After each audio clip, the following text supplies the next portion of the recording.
Bonjour, bienvenue dans cette édition du 26 mai. Tout de suite, le sommaire. Couvre-feu pour les ados de Coulennes, le préfet de la Sarthe estime la mesure inadaptée. Assemblée générale des fermiers de l'Oué. Aujourd'hui, l'activité des éleveurs se porte plutôt bien. FTB ferme à Bessay-sur-Bray, rencontre avec les salariés. Ils ne suivront pas l'activité à Strasbourg.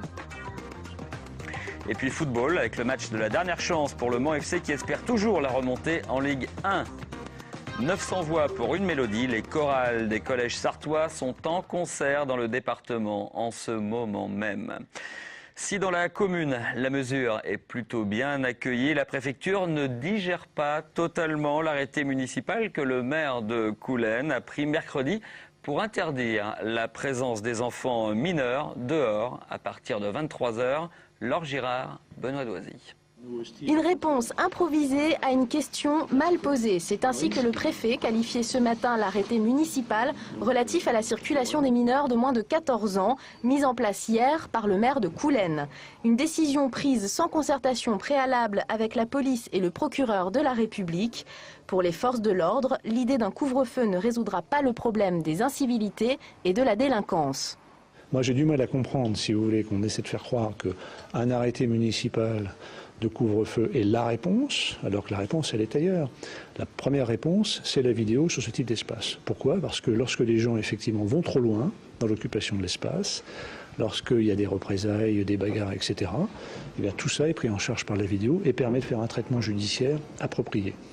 De son côté, le maire de Coulennes, joint par téléphone, assume pleinement cette décision. Une manière de jeter un pavé dans la mare. Il réclame plus de patrouilles de police sur sa commune. Moi, je veux dire qu'on est totalement dans un système qui marche sur la tête. On nous parle de surveillance vidéo alors qu'il y a un manque d'effectifs. À quoi servirait un système de caméra vidéo alors qu'il n'y aurait personne au bout pour faire les surveillances?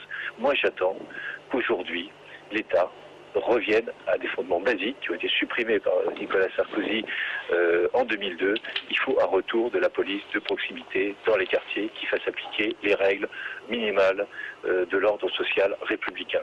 Voilà, je crois que c'est la façon de s'en sortir. Donc je crois qu'il n'y a pas de place pour l'émotion, il y a une place pour l'action et pour la prévention. Pour l'heure, la préfecture n'oppose pas de veto à cette idée de couvre-feu, mais remet en cause son intérêt. Pour la police nationale, c'est le code pénal qui prévaut, un code qui prévoit déjà de raccompagner de nuit les mineurs chez leurs parents. En bref, les chiffres du chômage en Sarthe viennent d'être dévoilés. Le nombre de demandeurs d'emploi a augmenté de 0,5% le mois dernier. Ils emploient 3000 personnes. C'était l'heure du bilan pour les fermiers de l'Oué qui tenaient leur assemblée générale ce matin. L'année 2010 a été plutôt bonne. Seule ombre au tableau, l'augmentation du prix des céréales. Pierre Lolès, Jérôme Alain. Les fermiers de l'Oué se portent bien. Les chiffres pour 2010 sont bons. 256 millions d'euros de chiffre d'affaires, des ventes stables en volaille et en forte progression sur les œufs. 2011 est sur la même tendance. Seule ombre au tableau, la hausse forte du prix des céréales qui se répercute dans les rayons. L'augmentation des prix des volailles a été finalement assez limitée, puisque finalement, au prix de vente consommateur, ça représente à peu près 50 centimes du kilo. Donc 50 centimes du kilo, si la GMS ne prend pas de marge, quel cas à mon avis. Donc c'est quelque chose de tout à fait supportable. Mais ne pas les avoir, ces 50 centimes, ça peut être mortel pour une filière. Problème, la sécheresse à venir peut provoquer une nouvelle hausse des prix. Loué anticipé, avec le contrat Bien Dormir qui garantit une fourchette de prix aux céréaliers. 20 000 tonnes de céréales viennent d'être achetées de cette manière. Encore faut-il que les producteurs puissent garantir ces volumes lors des prochaines récoltes. Elles seront garanties parce qu'en général, les producteurs qui ont souscrit ce genre de contrat n'ont pas souscrit 100% de leur objectif de production. Ils ont souscrit le tiers, donc la récolte ne sera pas bonne cette année, mais elle sera au moins égale au tiers d'une récolte normale. Et donc, si les qualités sont un peu moins bonnes, le fait qu'on les fasse consommer à des volailles est beaucoup moins grave que si c'était pour faire du pain. Donc on saura trouver des solutions avec les céréaliers. Donc on n'est pas inquiet sur le fait que les volailles auront des céréales suffisamment pour être nourries. Signe de la vitalité des fermiers de l'Oué, 40 jeunes éleveurs vont intégrer le réseau cette année. Cette entreprise de 15 salariés qui vient d'inaugurer ses locaux au Mans, à proximité de l'université. Une entreprise innovante qui fournit des batteries pour les véhicules électriques comme ceux de la marque Mia, ex-Eliez. L'entreprise devrait produire 1 millier de batteries avant la fin de l'année, des batteries au lithium comme celles des téléphones portables. Ils ont dû pousser la technologie jusqu'au bout pour faire face aux limites de ce type d'équipement. Je vous propose d'écouter Denis Gounod, c'est le président d'Ifourvi. Il y a un problème de fiabilité absolue, de longévité, de maintien des performances, qu'il fasse froid, qu'il fasse chaud, que vous ayez juste chargé, que vous soyez en fin d'autonomie, que vous puissiez doubler. Donc il y a des technologies de batterie très sophistiquées qui marchent aujourd'hui pour des véhicules à des coûts importants. Mais il y a très peu de solutions aujourd'hui qui étaient réellement développées, fiables, compétitives pour des véhicules à des prix accessibles pour vous et moi. Nous vous l'annoncions dans ce journal, la société FTB de Bessay-sur-Bray se délocalise prochainement à Strasbourg. La petite vingtaine de salariés de cette entreprise qui conçoit et commercialise des vêtements de travail a la possibilité d'être embauchés au siège de l'entreprise en Alsace. Ce n'est pas tout à fait le choix qu'ils vont faire, bien au contraire. À la main des salariés de FTB, un courrier de leur direction strasbourgeoise reçu le 6 mai. Le site de Bessay-sur-Bray va fermer, l'activité va être transférée en Alsace. Ça y est, on y est. Depuis le temps qu'on annonçait la fin de la filature, ça y est, c'est fait. Les 19 employés sartois se sont résignés en même temps que leur avenir s'est assombri. Mais pour eux, hors de question d'accepter la proposition du siège d'aménager à Strasbourg. Je fais mon calcul, les frais de train et un loyer sur Strasbourg, avec les salaires qu'on a, il n'est pas question d'aller travailler là-bas pour ne serait-ce que rien gagner. Et puis vu mon âge, 57 ans... Cette lettre, je vais répondre de toute façon que je ne peux pas aller à Strasbourg. De toute façon, je suis pas, j'aurais 30 ans, peut-être que je réfléchirais davantage. 2 d'entre eux auraient déjà accepté, mais au-delà des histoires personnelles, c'est un coup dur pour l'ensemble de la commune. Le maire est présent avec les salariés devant les ateliers, triste de voir une activité créée en 1744 fermée définitivement. Voilà, aujourd'hui c'est fini, une des industries phares avec la papeterie qui, elle, heureusement, perdure. Se termine. Je trouve ça très, très triste. Et pourtant, fin 2010, tout le monde croyait à la pérennité du site, mais la flambée des prix des matières premières, comme le coton, combinée à la nécessité d'investir pour rénover les ateliers devenus dangereux pour les employés, ont convaincu KV, le propriétaire alsacien, d'économiser et de transférer toute l'activité sur son seul site strasbourgeois. Allez, en bref, les enseignants des collèges Manceau du Ronceret et des Sources étaient en grève aujourd'hui pour protester contre la mise en place d'une direction commune à leurs 2 collèges dès la rentrée. Ils étaient reçus en fin d'après-midi par l'inspection académique et puis de leur côté, les parents d'élèves appellent demain une opération collège mort. On poursuit avec le football et ce match capital que vont jouer les Manceaux ce vendredi contre Nantes pour monter en Ligue 1.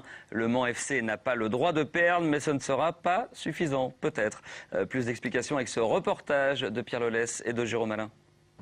Le MM Arena sera à guichet fermé ce vendredi soir. Plus de 24 000 personnes, comme lors de l'inauguration, contre Ajaccio. Ironie du sort, car cette équipe corse, les Manceaux aimeraient bien la déloger du podium, synonyme d'accession en Ligue 1. L'équation est simple. 4e après sa défaite à Vannes, Le Mans doit gagner contre Nantes et espérer en même temps qu'Ajaccio ne gagne pas à Nîmes, une équipe déjà reléguée.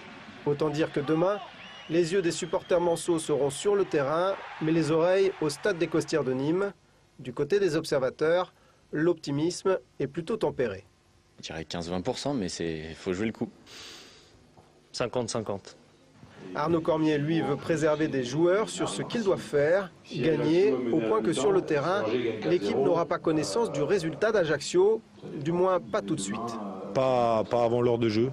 Avoir les résultats à la mi-temps peuvent que ramener une émotion supplémentaire qui peuvent vous desservir dans votre mission qui est de gagner. Les oreilles seront aussi à Angers où Dijon, en cas de lourde défaite, pourrait voir Ajaccio et Le Mans lui passer sous le nez. Mais les statistiques ne plaident pas en faveur des 100 et or. Dans les 10 dernières années, seules 2 équipes ont décroché leur montée en Ligue 1 lors de la dernière journée. Et puis l'entraîneur Manceau a retenu son groupe habituel pour ce match. Seuls Khaled Adenon et Moussa Nari ne font pas partie des 18.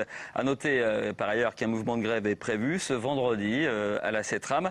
Le directeur affirme cependant que le trafic ne sera pas perturbé pour ce match. Et puis en tennis, le monceau Joe Wilfried Tsonga s'est qualifié facilement hier pour le 3e tour de Roland-Garros en battant le Russe Igor Andreev en 3-7, 6-3, 7-3, 7-6, 6-3. Il affrontera le Suisse Stanislas Wawrinka en 16e de finale. On termine en musique. Ils n'ont pas attendu le succès de la série américaine Glee pour s'investir dans une chorale. 900 collégiens répètent et sont en concert en Sarthe dans le cadre des choralèges. Laure Girard les a rencontrés pour nous à l'abbaye de l'Épau.